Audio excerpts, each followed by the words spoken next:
I'm thinking about Jussie Smollett. I'm thinking about Oh, this is the Empire TV show actor who was convicted in court in Chicago recently of lying about having been attacked, racist attack that in 2019 got national attention, where he claimed that he was jumped by some Trump supporters who shouted, "This is MAGA country" at him as they poured bleach on him, pummeled him at 2 o'clock in the morning when he was coming back from a Subway dispensary with a how with did a they know he hoagie, was going to be there? Yeah. etc. And it turns out, according to the jury and the evidence, that he in fact staged the whole thing and that he hired a couple of Nigerian guys to fake beating him up. And long story, we won't go into all the details. Jussie Smollett was hailed as a victim of white supremacy during the era of Trump at the time that this alleged attack took place by people who reacted, prominent people like Kamala Harris and Robin Roberts of Good Morning America. I looked her up. She makes $18 million a year, John. Robin You can make Roberts makes that $18 money. million a year to anchor the morning show at ABC. And she had Jussie That, Smollett on for an interview. He cried on camera during the interview as he recounted this horrible abuse, and Robin Roberts was so sympathetic to him. And that was beautiful, Jussie, I believe, is a quote from her parting words to Jussie Smollett during this interview. And they all have come up with egg on their face. And I just wonder, I mean, there's a lot here. The Kim Foxx, who's the district attorney in Chicago, didn't want to bring charges against Jussie at all, that even though the police had him dead to rights, that he had staged the whole thing. Created national controversy. It was an example of lynching. I mean, the politicians, the Maxine Waters and the Cory Bookers and the whatever, who could be found tweeting out, this is a lynching in our time, the Alexandria Ocasio-Cortezes of the world, were all lined up behind Jussie, who was our most recent exemplar of an age-old American story of anti-Black hatred and anti-gay, because he's a gay man, so it was homophobia as well as anti-Black racism and whatnot. And it turns out it was a hoax, a hoax, a hoax. Now he's been convicted, I think, of 5 out of 6 charges that the Chicago PD were able to bring against him. It took a special prosecutor to bring in the Cook County court system to bring this Black TV star, well-connected person to justice, and he awaits sentencing as one. He also apparently perjured himself because he took the stand and repeated his story and denied that it was a hoax. And now he's been convicted on the evidence of having invented the thing. And the question of whether perjury charges will be brought is an open question. I have no expertise about whether or not that will be happening, but he could get jail time. It depends. What do you make of all of this? he fascinates me in that if I were an artist, I would do a novel. How is he going to live with himself? It's just, he's clearly lying. And on some level, he's papered it over so that he pretends to think that he isn't. But deep down, it's such an open and shut case. And I just wonder, when he's 50, is he going to be doing the Tawana Brawley and claiming in front of audiences that something happened to me, implying that maybe some of it was fabricated a little, but that he was basing it on something real? Is he just going to admit it? Is he going to start using drugs and die at 45? Fascinating figure to make something like that up that's stupid. And then to have it all fall apart and to pretend that he actually was telling the truth. But it's one of those things with him. Yeah, I remember the interview with Robin Roberts where he said, "I fought the fuck back." Like he's trying to Yeah, make that's it look like exactly he was right. tough. And then he had another speech. This didn't get as much around. He was addressing some group in Los Angeles, and he was comparing himself to Tupac, and he was reading from note cards. He's this He's the very gay Tupac. Isn't that what he said? Something like that? yeah, and he's reading from cards. And it's like, can't you just get up and say something? It's like even then he has to read it from cards because it's not real, and he wants to keep himself honest to the story that he's told. But yeah, that was a beautiful example of something. I mean, it's before also the great awakening of May, June 2020, because it was a year before that. Yeah. Where he thought, and you can actually, it makes sense. Talk about art. You could have him in a miniseries. David Simon should create a Jussie Smollett when he does a show about basically what happened in 2020, where he clearly thought that he would be more interesting and more influential and maybe up his salary on Empire to be the victim of a hate crime than just to be probably one of the most interesting performers on a show that was talked about quite a bit. On Empire, Taraji Henson, walked away with it. But after you were finished thinking about her, you thought about him and that interesting, rather pioneering character, this She played Cookie. Is that who? gay hip hopper. Yeah, and he's the son. Then there's the other son who's kind of more thuggy. Yeah. And then there's him, and he is this very interesting character. I remember people telling me to watch Empire, and usually it was mostly because of that thread. And he was doing a very good job on the show. I watched about the first 2 seasons of it, then I got enough. But that wasn't enough. He wanted to be the victim of a hate crime because he knew that would make him look very, very cool. And then he tries to play it, but apparently he doesn't concentrate hard enough to come up with a plausible story. And now here he is, pretending that quote unquote something happened to him. His Twitter is still all I want to do is save the world. And he wants to be this preacher. You could see that in him before. His Twitter was a little preachy for somebody in their 30s. It's like he wanted to be some kind of elder. He comes from actual civil rights heroes, and you can tell that his father is white. Right, but his mother's not, and he wants to keep it going. But he lives in these times when it's harder to do that than it used to be because the issues are more abstract. And so he ends up making something up. He is such a totem of how hard it can be to be Black and do the right thing and make sense in our post-civil rights era, and particularly the 21st century. You just knew somebody was going to pull something like that, and he did. Well, your question, how does he live with this 5 years out, 10, 20 years out? Does he stick by his guns and insist that he's been victimized and that the Chicago police framed him?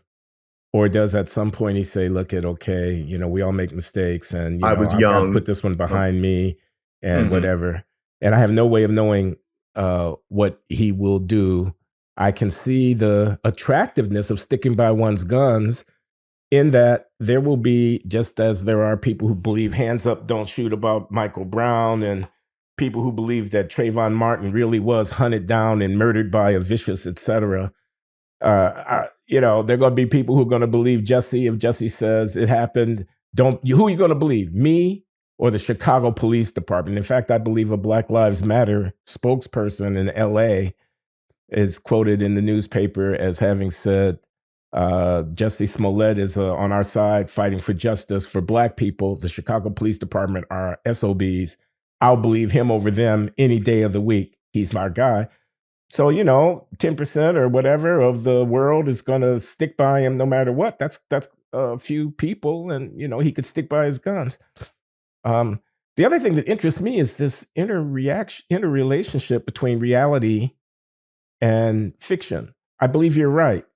He reckoned that as a victim of a racist attack, his cachet as an actor would be enhanced. Perhaps those who write the script for Empire would find space for more words and more time on screen for the Jussie Smollett who had been victimized by racist MAGA hat wearing, thugs, than the Jussie Smollett who was just a guy with a pretty good voice and who's a pretty good actor who was playing a part. They could elevate him in the series if indeed he were the victim of this hate crime. So the two things kind of merged together. But since it was a hoax, it means that the fiction part is on both sides of the line. The fiction part is on what's going on in the script of the TV show, and the fiction part is on how I'm carrying myself in the world. And I can manufacture the script on either side of that line, and they interact with each other favorably. But frankly, the story is so stupid. It's 2:00 in the morning. It's 15 degrees. There are these supposed 2 white guys. They watch Empire. They know who Jussie Smollett is. They're waiting for him. Or even if it's not that they're waiting for him and would recognize him, which they wouldn't, especially if he's all hooded up. Who are they waiting for at 2:00 in the morning in those temperatures to do these things to with this equipment on them? What kind of human behavior is that? As soon as that came out, I thought, as I had seen Smollett's Twitter feed for a random reason, I thought, wait a minute, is this real?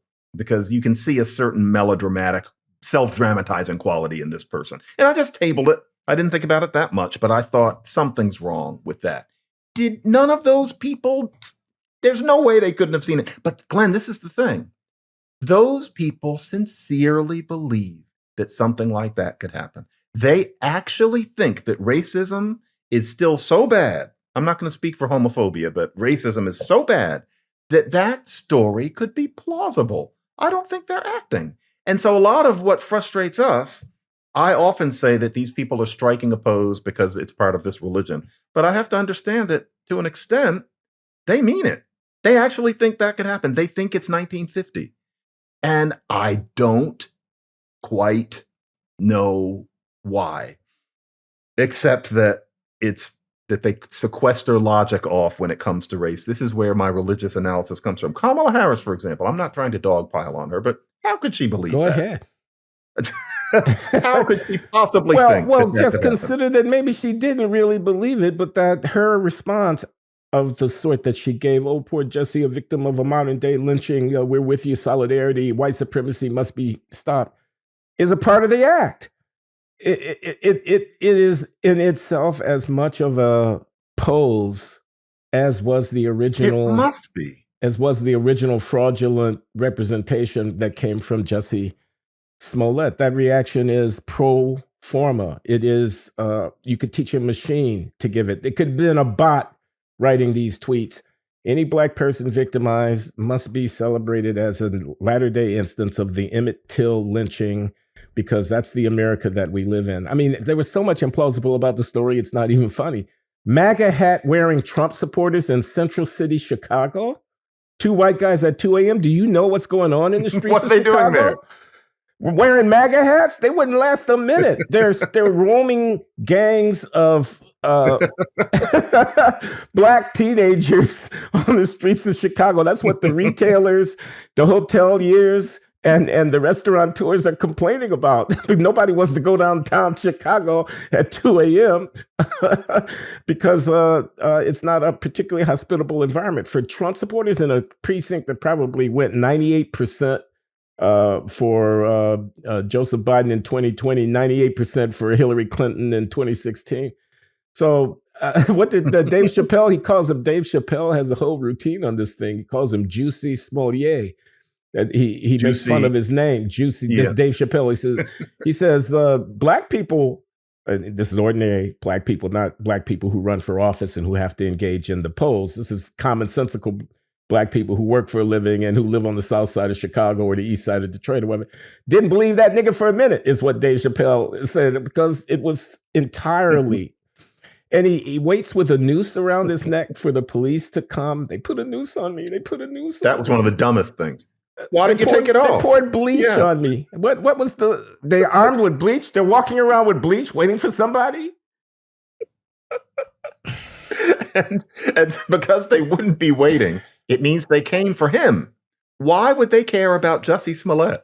These guys, it doesn't make any sense. Wouldn't they go after somebody else? The police charged him and the courts convicted him after a special prosecutor had to be called in part because huge resources of the Chicago Police Department were devoted to investigating this hoax when they could have been deployed to fight the awful crime wave that's going on in the city. But in part because the damage to the social fabric done by the promulgating of such a false tale, causing partisan division, causing, in the extreme, people into the streets demonstrating, causing perhaps riot and arson and so forth like that.